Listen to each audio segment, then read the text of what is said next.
Le sang goûtait encore de mes jointures écorchées lorsque j'entrai dans son bureau. Ce jour-là à Paris. Sous un ciel d'orage qui semblait hurler ma rage contenue. Mon père, assis derrière son imposant bureau en acajou, leva à peine les yeux de ses papiers. Son cigare fumant comme un verdict suspendu. Tu n'es pas un vrai homme. Alexandre, cracha-t-il enfin. Et ces mots, plus tranchants qu'un couteau, fendirent l'air lourd de notre maison familiale, me laissant exsangue au milieu des ombres du passé. C'était il y a 15 ans. Dans l'appartement haussmannien du 16e arrondissement, où l'odeur du vin de Bordeaux se mêlait à celle du tabac froid et des secrets enfouis. Henri Dupont, mon père, était un colosse de la finance.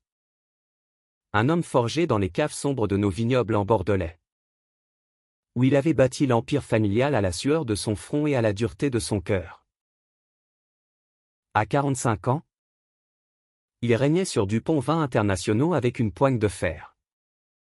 Un regard d'acier qui ne tolérait ni faiblesse ni déviation.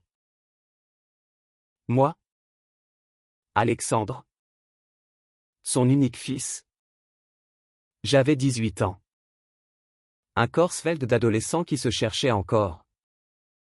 Des cheveux châtains en bataille et un cœur qui battait déjà pour des ombres interdites. Français jusqu'à la moelle. Élevé entre les ruelles pavées de la capitale et les coteaux ensoleillés du sud-ouest. Je portais en moi l'héritage d'une lignée de vignerons têtus. Mais aussi une vérité qui me rongeait comme un poison doux, j'aimais les garçons. Ce soir-là, tout avait basculé. J'étais rentré tard de la Sorbonne. Les lèvres encore gonflées du baiser volé à Étienne. Un camarade de classe aux yeux verts et au sourire espiègle. Dans l'ombre d'un café du quartier latin. La porte avait claqué derrière moi. Et ma mère ? Élise. Une femme frêle aux cheveux poivre et sel. Avait levé un sourcil interrogateur depuis la cuisine. Alexandre ? Où étais-tu ? Avait-elle murmuré ? Sa voix un filet de soie usé par des années de silence complice. Mais mon père, alerté par le bruit, était apparu comme un spectre dans le couloir. Son verre de cognac à la main. Il avait flairé quelque chose, peut-être l'odeur de la nuit parisienne sur mes vêtements. Ou le rouge aux joues qui trahissait mon secret. Dis-moi la vérité. Fiston. Avait-il grondé. Et sous la pression de ses yeux perçants. Les mots étaient sortis comme un torrent, J'aime les hommes. Papa. C'est qui je suis. Le silence qui suivit fut un abîme. Son visage, habituellement impassible, se tordit en une grimace de dégoût pur. Comme si j'avais souillé l'air même de notre foyer. Pas un vrai homme, répéta-t-il. Sa voix un grondement sourd qui fit trembler les verres sur l'étagère. Tu n'es qu'une abomination. Une tache sur notre nom. Sors d'ici avant que je ne te chasse comme un chien. Ma mère pleura en silence dans un coin. Ses mains tremblantes serrant son tablier. Mais elle ne dit rien, la peur d'Henri était une ombre qui étouffait même les mères les plus aimantes. Je partis cette nuit-là. Un sac sur l'épaule. Le cœur en lambeaux. Errant dans les rues pluvieuses de Paris jusqu'à l'aube. Me jurant que je survivrais. Que je prouverais à ce fantôme paternel que l'amour n'était pas une faiblesse. Mais une force qui me propulserait plus loin que ses chaînes. Les mois suivants furent un tourbillon de survie brute. J'atterris dans un studio minuscule à Montmartre. Payé de jobs précaires, serveur dans un bistrot bruyant du Marais. Où les regards complices des clients queer me rappelaient que je n'étais pas seul, livreur de vélo à travers les embouteillages furieux de la ville lumière. mes jambes pédalant contre le vent froid de l'hiver. La Sorbonne devint mon refuge. Un bastion de savoir où je nouillais mes doutes dans les cours de littérature et d'œnologie, ironie du sort. Puisque l'empire de mon père tournait autour du vin. Ce nectar que j'aimais tant pour sa complexité. Comme celle de mon âme. Mais la nuit, seul dans mon lit étroit, les cauchemars me hantaient, le visage déformé d'Henri. Ces mots qui résonnaient comme un verdict divin. Pas un vrai homme. Et pourtant, au fond de moi, une flamme vacillait l'amour. Ce feu interdit qui m'avait chassé de chez moi. Mais qui pourrait bien me reconstruire? C'est là que je le rencontrai, Julien Moreau. Un artiste peintre de 22 ans, aux cheveux noirs en désordre et aux tatouages qui dansaient sur sa peau olive comme des promesses rebelles. Français pure souche, originaire de Lyon, il avait fui les ateliers étouffants de sa famille pour les toiles vibrantes de Paris, où il exposait dans les galeries cachées de Belleville. Nous nous croisâmes un soir d'automne, lors d'une exposition clandestine dans un loft reconverti, où l'air était saturé d'odeurs de peinture fraîche et de vin bon marché. Il se tenait devant une toile immense. Un chaos de bleu et de rouge évoquant la tourmente intérieure. Et quand nos regards se heurtèrent, ce fut comme un éclair fendant le ciel orageux. Ton regard dit que tu portes le monde sur tes épaules. Murmura-t-il en s'approchant? Sa voix un velours râpeux teinté d'un accent lyonnais chantant. Je rougis. Balbutiai quelque chose sur l'art qui guérit les blessures invisibles. Et il rit un rire franc, libérateur, qui fissura ma carapace pour la première fois depuis des mois. Julien devint mon ancre dans la tempête. Nos premiers rendez-vous étaient des escapades volées, promenades le long de la Seine au crépuscule, où nous nous tenions la main sous les ponts voûtés. Ignorant les regards curieux des passants, dîners improvisés dans son atelier, où il peignait nu pendant que je lisais Baudelaire à voix haute. Ma voix se brisant sur les vers d'amour maudits. Il était tout ce que mon père haïssait, libre, expressif. Un homme qui embrassait sans honte. Qui murmurait des « je t'aime » comme des serments sacrés. Avec lui, je découvris la tendresse d'un corps qui s'ajustait au mien sans violence. Les nuits où nos souffles se mêlaient en un rythme primal. Sous les couvertures usées de son lit. Mais l'amour, même le plus pur, porte en lui les graines du drame. Julien avait ses démons, une ex-petite amie qui refusait son coming out. Une famille qui le reniait pour ses « choisis moraux ». Et une addiction à la cocaïne qui le rongeait par intermittence, le transformant en ombre hantée lors des crises. Un soir d'hiver, alors que la neige rare saupoudrait Paris d'un voile blanc et fragile, tout bascula.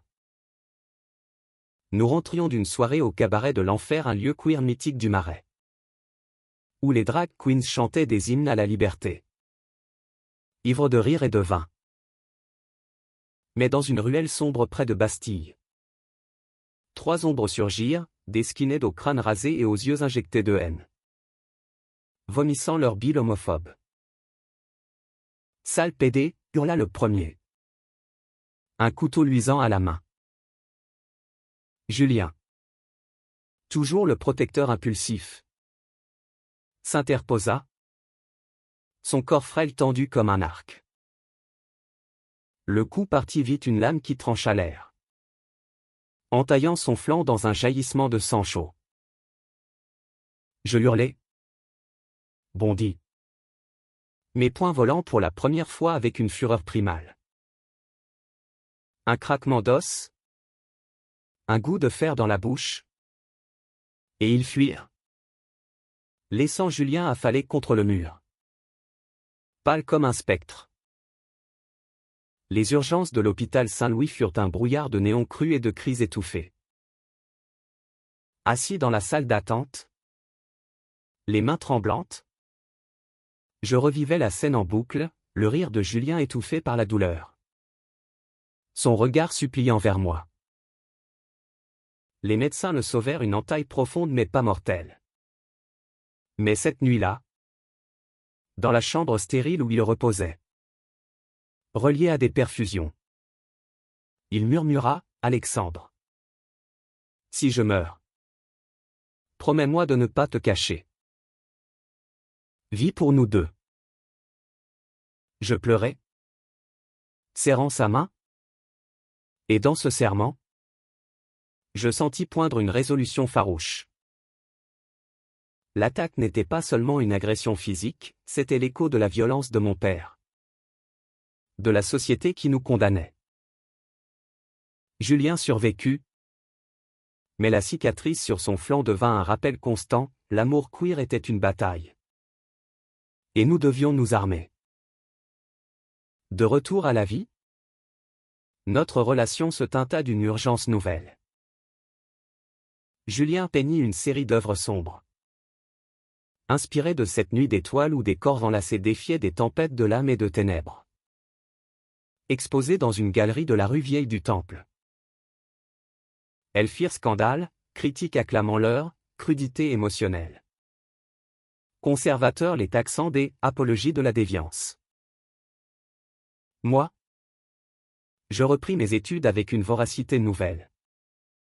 Me spécialisant en management viticole à l'École supérieure de commerce de Paris. Ironie cruelle, je choisissais le domaine de mon père. Non par vengeance mesquine, mais pour le reclin. Pour transformer son legs en quelque chose d'inclusif. De vivant. Pendant les stages, j'apprenais les arcanes du négoce, les châteaux bordelais aux vendanges automnales. Les salons de dégustation à Cannes. Où je charmais clients et fournisseurs avec un charisme forgé dans l'adversité. Mais le destin, ce farceur impitoyable, réservait d'autres épreuves.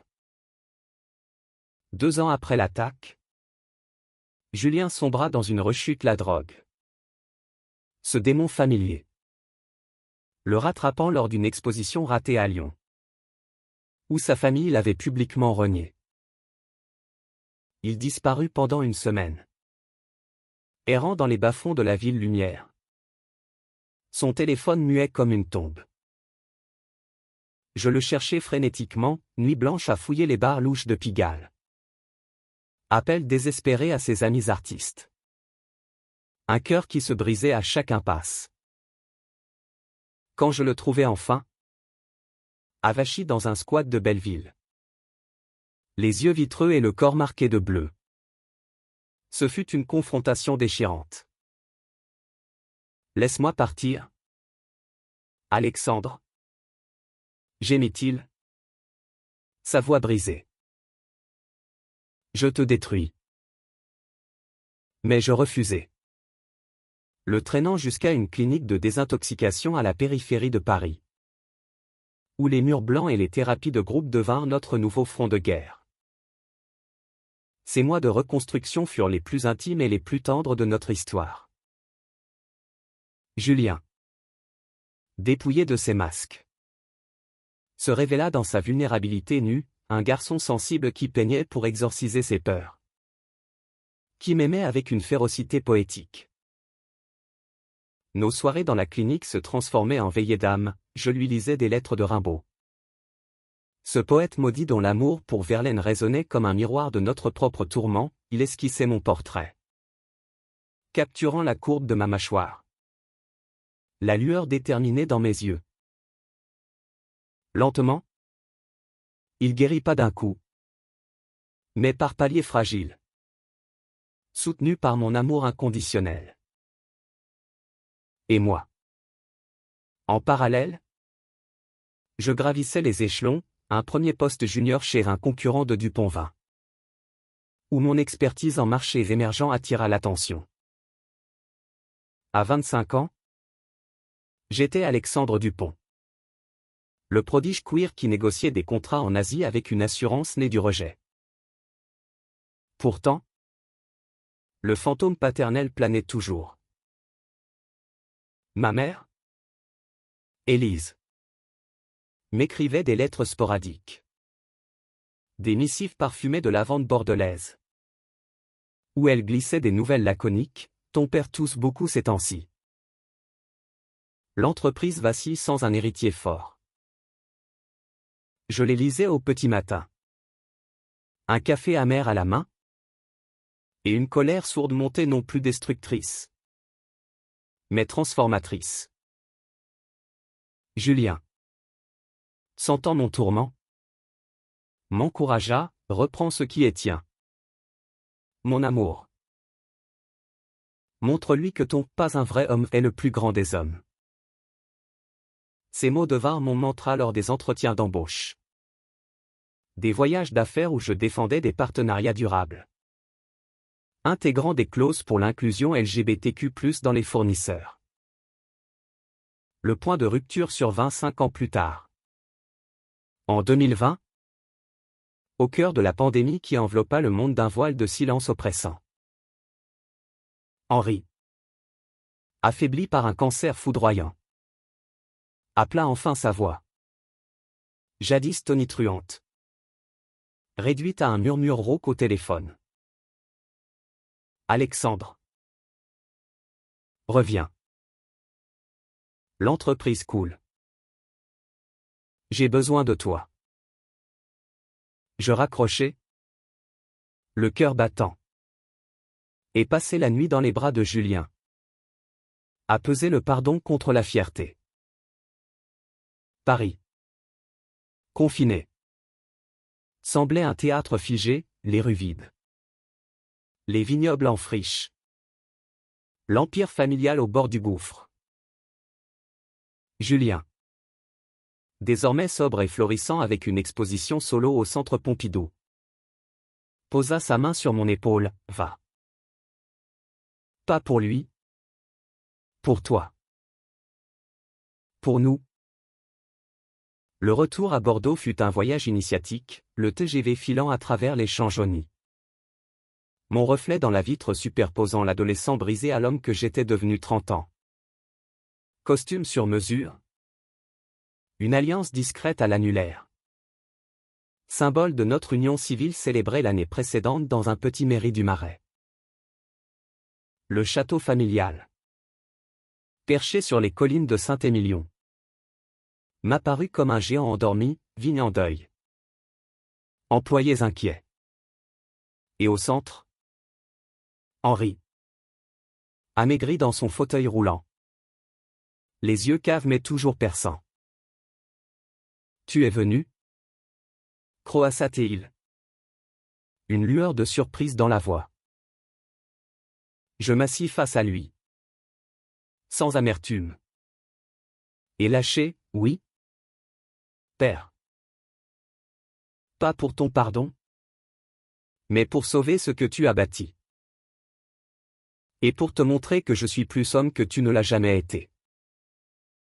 Les semaines suivantes furent un ballet de crise et de réconciliation ténue.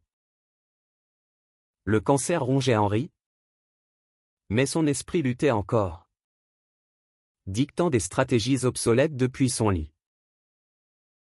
Je pris les rênes, audits impitoyables. Restructuration audacieuse. Pivot vers l'export bio et les marchés queer-friendly des partenariats avec des associations LGBTQ+, pour des cuvées, Pride Bordeaux. Les employés. D'abord méfiants face à ce fils prodigue, différent. Se rangèrent derrière moi quand les chiffres remontèrent, plus 25% de ventes en 6 mois. Des articles dans Le Monde louant le renouveau inclusif de Dupont-Vin. Julien me rejoignit pour un week-end. Peignant les caves humides en un atelier improvisé.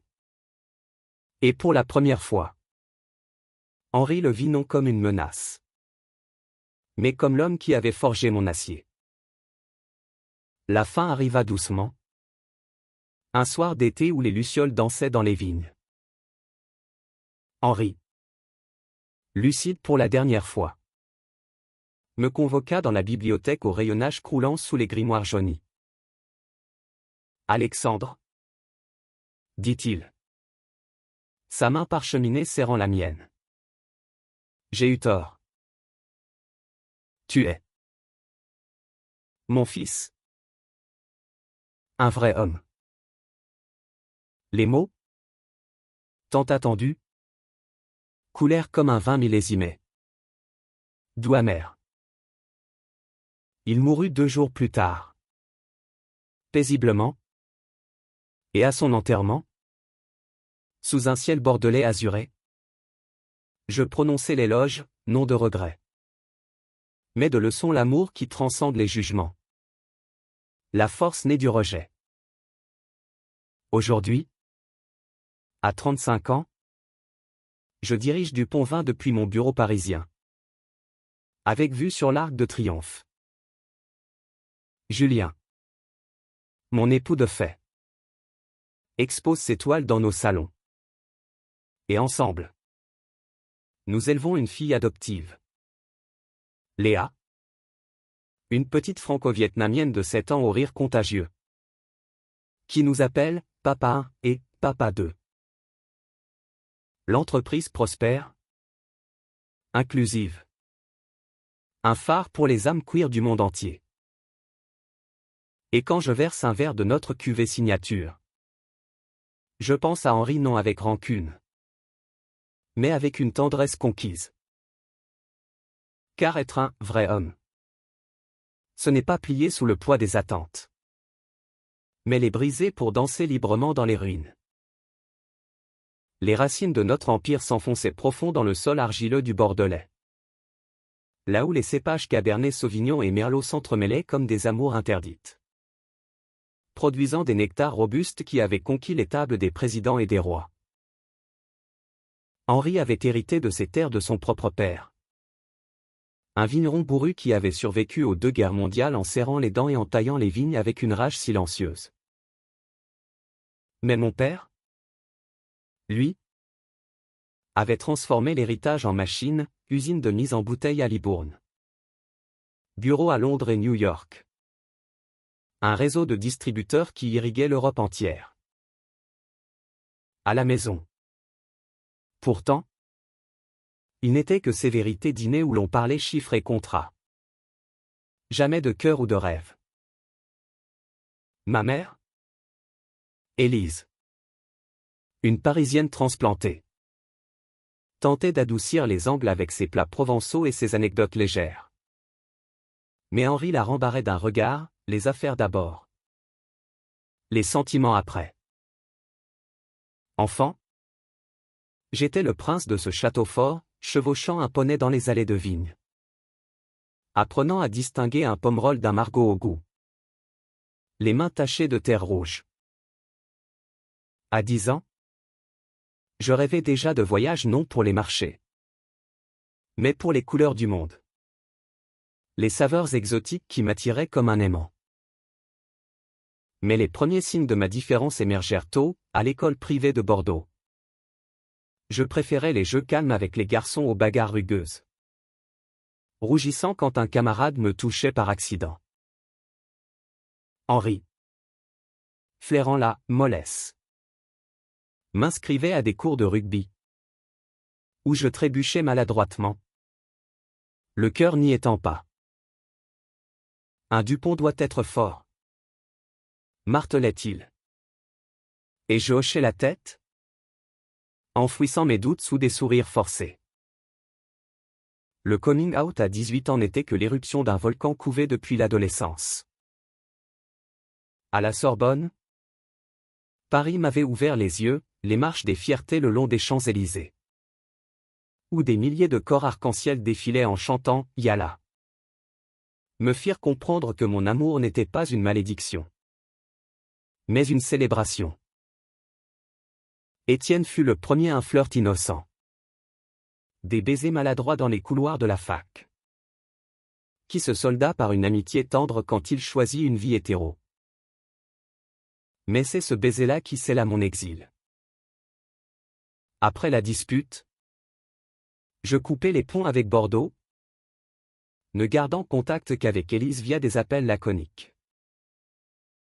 Elle envoyait de l'argent en secret. glissaient des « je t'aime ». Mon fils, dans les virements. Un fil ténu reliant mon cœur à la maison perdue. Montmartre. Avec ses escaliers tortueux et ses artistes bohèmes. Devint mon nouveau terroir. Le studio que je louais, au-dessus d'une boulangerie odorante, était un cocon exigu, un lit qui grinçait, une table bancale pour mes livres, et une fenêtre donnant sur la basilique du Sacré-Cœur, qui veillait comme un gardien bienveillant. Les jobs se succédaient serveur au « coquericot », où je versais des vins avec une expertise naissante, mémorisant les millésimes pour impressionner les clients, puis coursier pour Uber Eats, zigzagant entre les touristes éblouis par la tour Eiffel.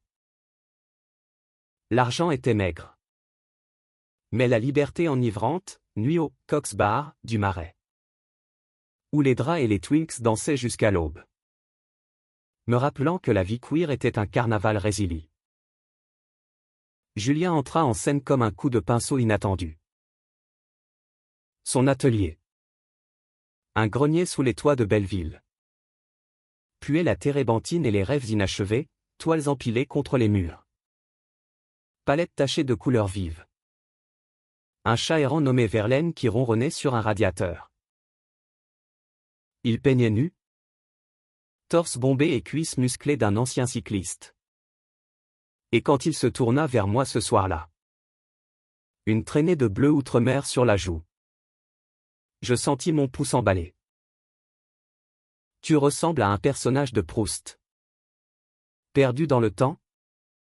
Dit-il en me tendant un verre de son vin maison, un rouge âpre de la vallée du Rhône. Nous parlâmes jusqu'au matin, de nos pères absents. De l'art comme exutoire. De l'amour qui brûle sans consumer. Nos premiers corax en grave-corps furent timides. Exploratoire, ses doigts effleurant ma peau comme un artiste traçant une esquisse. Mes lèvres découvrant la courbe salée de son cou. Puis vint la passion dévorante, nuit où nous nous consumions sur son matelas fin. Le clair de lune filtrant par la lucarne. Nos gémissements étouffés par les sirènes lointaines de Paris. Julien m'apprit la vulnérabilité, l'amour gai. C'est danser sur le fil du rasoir. Mais quel vertige! Riait-il. Et je riais avec lui, oubliant un instant les cicatrices d'Henri. Mais les ombres planaient, ces crises de coq, héritées d'une jeunesse rebelle à Lyon, où il avait fui un père ouvrier alcoolique, mes propres doutes. Quand un client homophobe au bistrot crachait « PD » en partant sans payer. L'attaque de Bastille fut le catalyseur.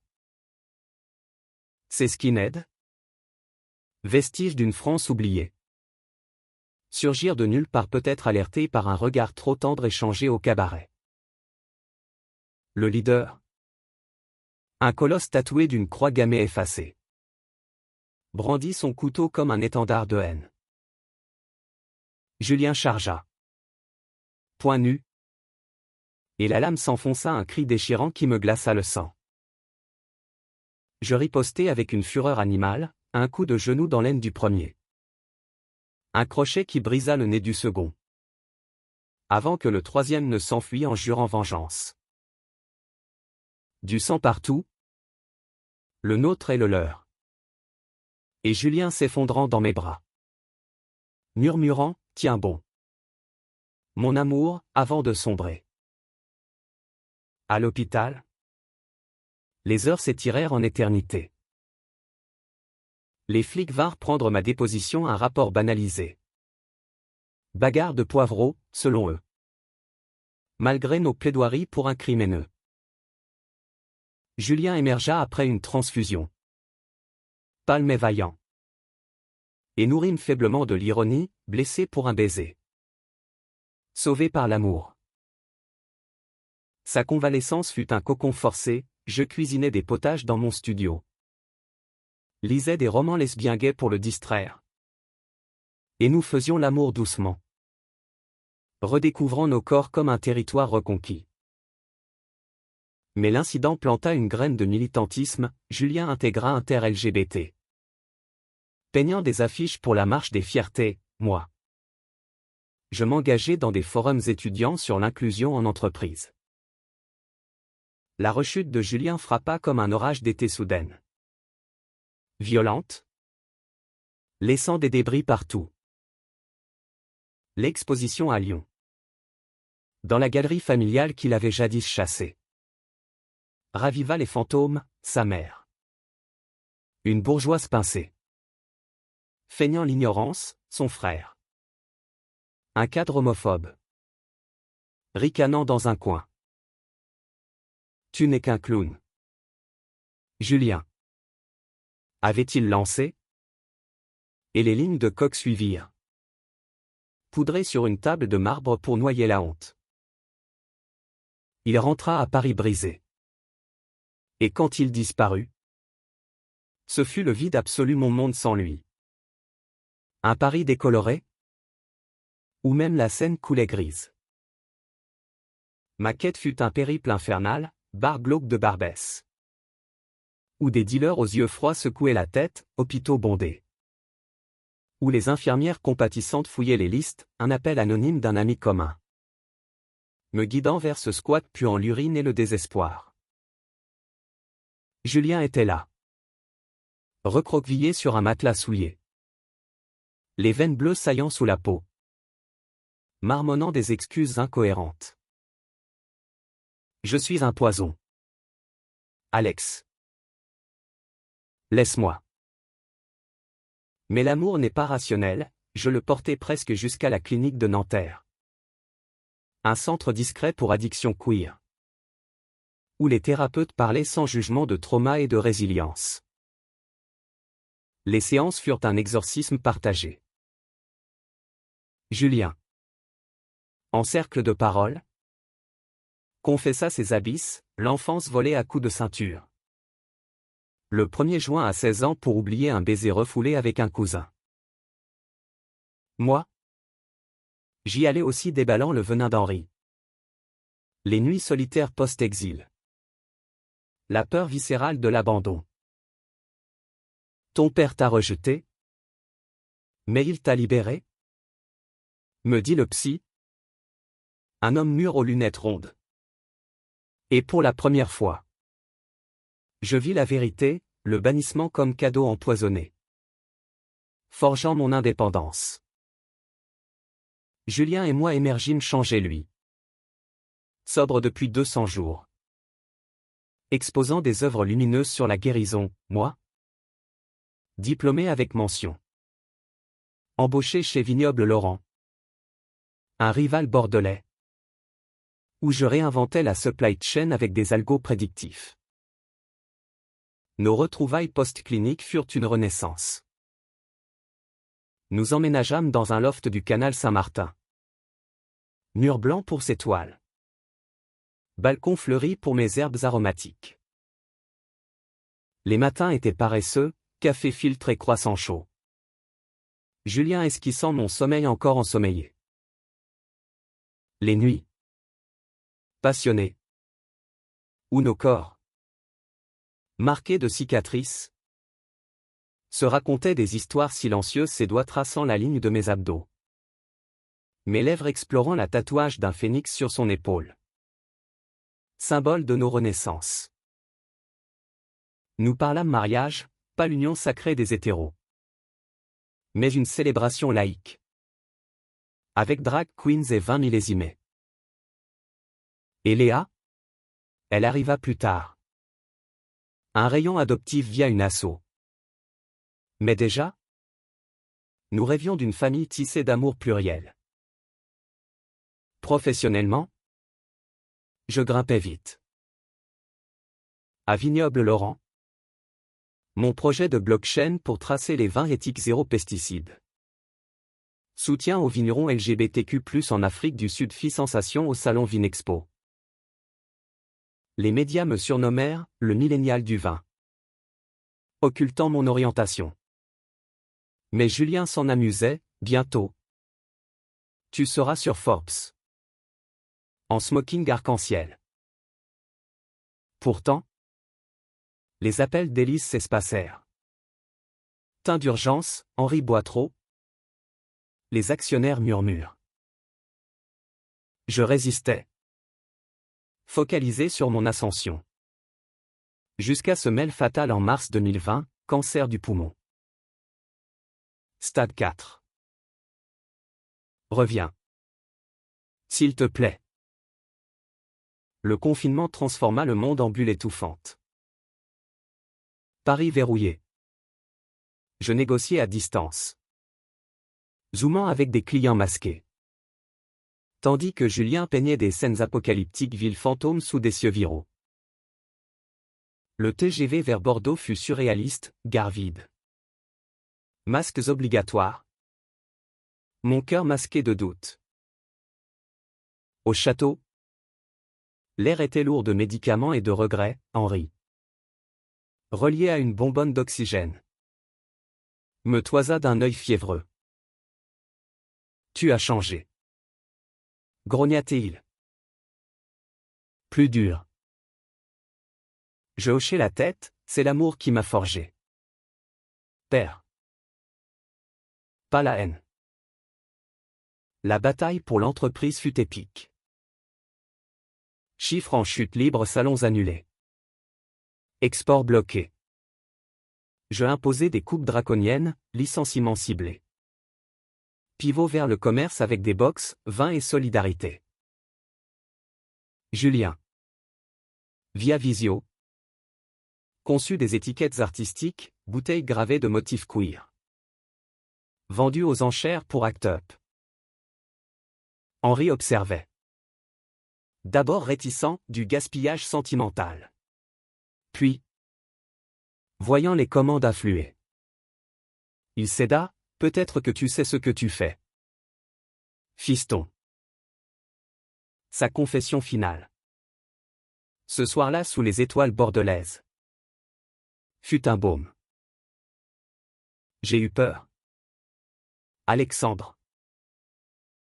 Peur que tu ne survives pas dans ce monde de loups. Mais tu l'as fait mieux que moi. Des larmes. Rares chez lui. Coulèrent. Et je l'étreignis. Sentant son corps frêle contre le mien. Son décès fut discret. Un murmure dans la nuit. Et l'enterrement? Sous protocole Covid. Une affaire de masque et de distance. Mais dans mon éloge. Prononcé face à Élise en pleurs et aux employés assemblés. Je lâchai, Henri Dupont nous a appris la force. Moi? Je vous apprends l'amour. De retour à Paris. L'entreprise renaissait sous mon sceptre. J'installai le QG dans un hôtel particulier du 7e. Près des Invalides. Avec une salle de dégustation ouverte aux influenceurs queer et aux sommeliers divers. Les chiffres explosaient, partenariat avec Netflix pour des séries sur le vin français. Cuvée limitée, Love is Blind, pour la Pride. Julien. Devenu consultant artistique. Infusa nos campagnes d'une sensibilité brute pub où des couples arc-en-ciel trinquent sous les vignes. Tagline, chaque gorgée. Une révolution. Mais le succès attira les vautours. Un cousin éloigné. Bertrand. Un oncle opportuniste aux moustaches gominées. Contesta l'héritage, Alexandre n'est pas apteint. Mode de vie non conventionnel. Le procès, au tribunal de Bordeaux, fut un cirque médiatique, tabloïd titrant « Bataille de vin gay ». Avocat disséquant mon orientation comme une faille. Julien témoigna. Sa voix ferme, l'amour d'Alexandre l'a rendu invincible. Je gagnai. Bien sûr. Mais la blessure rouvrit écho du rejet paternel. Léa arriva alors. Un miracle administratif, une orpheline de Hanoï. 4 ans. Aux yeux en amande et au sourire timide. placé via une asso franco-vietnamienne. Son premier « papa » fut pour moi. Lors d'une visite au parc des Buttes-Chaumont, où elle courait après les pigeons. Julien, ému, peignit son portrait, une petite fleur dans un jardin queer. Notre famille grandit dîner bruyant avec amis artistes. Week-end à Deauville pour lui apprendre la mer. Mais la kermesse scolaire de Léa, où un père homophobe grogna, pas d'exemple tordu pour nos gosses, raviva les flammes. Je ripostai par l'action, Fondation Dupont pour l'éducation inclusive. Bourse pour jeunes queer en œnologie. Julien organisa des ateliers art-thérapie pour victimes d'homophobie. Ensemble, nous étions une force, un duo indéfectible. Nos corps entrelacés chaque nuit comme un serment renouvelé. 5 ans plus tard, l'Empire s'étendait, acquisition en Toscane. Vignoble bio en Nouvelle-Zélande. Lors d'un gala au Louvre, je levai mon verre à Henri, qui m'a appris à survivre. À Julien, qui m'a appris à vivre. À Léa, qui m'apprend à aimer sans limite. Les applaudissements fusèrent, et dans les yeux de ma mère, enfin fière, je vis la paix. Pourtant, la kermesse de Léa n'était que le prélude à une tempête plus grande.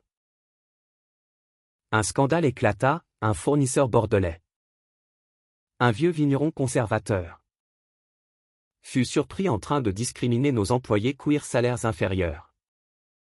Harcèlement verbal. Les médias s'emparèrent, l'Empire Dupont. Façade inclusive. Les actions chutèrent. Bertrand revint à la charge avec des leaks falsifiés. Je plongeai en crise. Nuit blanche à décortiquer contrat. Julien soutenant avec des cafés et des étreintes. La confrontation avec le vigneron, dans sa cave poussiéreuse, fut explosive. Vous ruinez la tradition avec vos lubies, cracha-t-il. Je répliquai calmement, la tradition évolue. Ou elle meurt. Comme mon père l'a appris trop tard. Nous rompîmes le partenariat. Mais le mal était fait, boycott. Manifestation devant nos bureaux par des groupes d'extrême droite. Julien, sentant ma fracture, proposa une fuite, un road trip en Provence. Louons une décapotable pour serpenter les gorges du Verdon. Sous le soleil implacable, avec Léa gazouillant à l'arrière, nous redécouvrîmes l'essentiel, pique-nique aux lavandes. Baignade nue dans des rivières secrètes. Nuit sous les étoiles où nos corps se racontaient des promesses. Nous sommes plus forts que les tempêtes, murmura-t-il. Ses lèvres sur ma tempe. Renforcés, nous contre-attaquâmes, conférence de presse au Marais, où je révélai mon histoire, le rejet d'Henri. L'attaque. La rechute. Être gay m'a rendu leader. Pas faible. Les soutiens affluèrent, célébrité. Politique. Un boom de vente plus 40%. Bertrand se retira. Humilié. La décennie suivante fut un triomphe tranquille. Dupont devint leader éthique. Certifié, queer-friendly, par des ONG internationales. Julien exposa au MoMA. Ces toiles, nos toiles célébrant l'amour résilie. Léa grandit. Une ado fière aux dreads teintes arc-en-ciel. Militant pour le climat et les droits. Un soir d'automne 2025. De retour au château, je versai un verre à la santé d'Henri. Devant sa tombe fleurie. Julien, à mes côtés, serra ma main, tu as gagné. mon amour. Et dans ce geste, toute la kermesse de la vie rejet. Blessure. Triomphe se dissipa en une paix profonde. Flashback sur les petites victoires, le premier Noël avec Léa. Où elle offrit à Julien un dessin maladroit de « Nos trois cœurs liés », la marche des fiertés 2022. Où nous défilâmes en char vintage, pulvérisant les records de foule. Mais aussi les fêlures, une dispute furieuse après une critique d'exposition ratée. Où Julien hurla « Tu m'aimes pour mon art ou pour moi ?» Et moi, répondant par un silence qui dura 3 jours. Réconciliés dans un bain moussant, larmes et rires mêlés. Élise, veuve sereine, visita souvent, apprenant à embrasser Julien, à chérir Léa comme sa petite fille. Ton père t'aurait été fier. Maintenant, dit-elle un jour. Et je crus en cette rédemption posthume.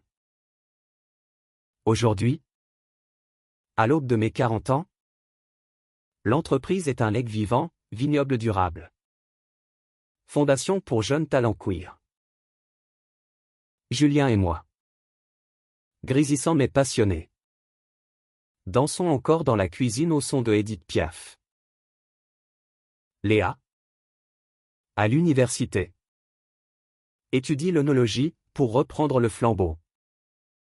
Papa. La boucle est bouclée, du rejet à la couronne. Non par vengeance, mais par amour. Un vrai homme n'est pas défini par des mots durs, mais par les cœurs qu'il élève.